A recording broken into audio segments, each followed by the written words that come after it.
So a little bit about me first. My name is Lorraine Richardson and I am a solicitor and legal trainer, and I'm freelance now. I do lots of things law related. I still go back into practice.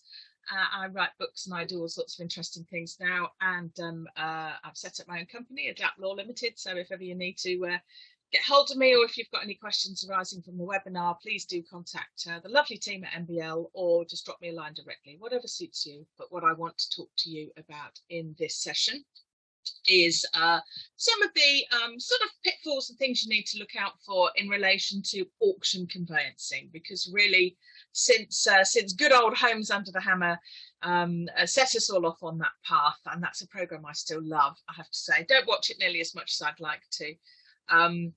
We all understand that quite a lot of property changes hands by auction, and we also, our clients at least, have the sort of additional, I would suggest, risks to some extent of online auctions, the modern method of auction, which I will mention at the end of the webinar.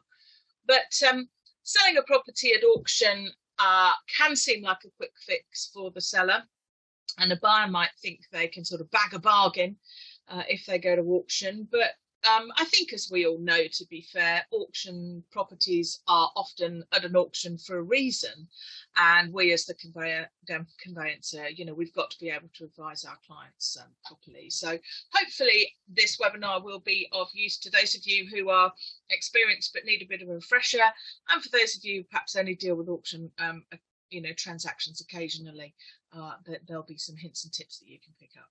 So I want to look at various things, in brief, sort of why clients will choose to sell at auction in the first place. I want to talk to you about the common auction conditions in particular, and point you towards the RICS guidance. I want to think about how to put an auction pack together and some of the pitfalls for the buyer of purchasing an auction. And as I've mentioned, I will just briefly mention at the end the issue of online auctions, which we might be less involved with in many senses. We might be presented with the sort of fait accompli that the client has purchased a property, or wanting to purchase a property, and that raises, I think, different issues